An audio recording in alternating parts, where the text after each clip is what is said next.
Hi, this is Michael Sandler with Fisher-Sandler answering your questions about bankruptcy. A lot of people have been searching on Google lately, wondering if they need to worry about creditors suing them if they don't have employment. So, in other words, maybe they're between jobs, a homemaker, just collecting Social Security or disability. And it's a little bit of a complicated answer. Um, if you don't have to worry about your job um, paycheck being garnished, then really no, you don't need to worry about a creditor getting a judgment against you.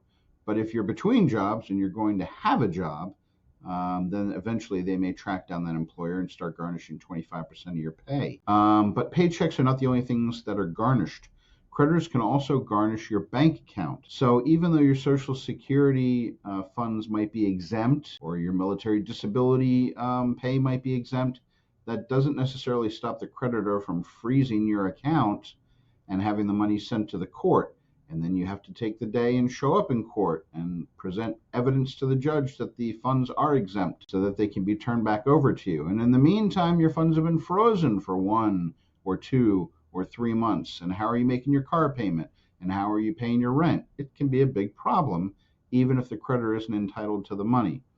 There's also the fact that if a creditor gets frustrated because they're not getting any money through a garnishment, either payroll or bank account, they can also drag you into court in what's called debtor interrogatories, which means you have to show up in court, provide tax returns, bank statements, and answer detailed questions about your assets because maybe you have a 10-year-old car that's paid off. The creditor can sell it. They can have a sheriff go and tag all the items in your home and auction them off. These kinds of things are very rare, but it is possible to happen. So if you are unable to pay your debt, or otherwise can't work out something with your creditors, bankruptcy should be an option that you should consider, even if you're not necessarily worried about a pay garnishment.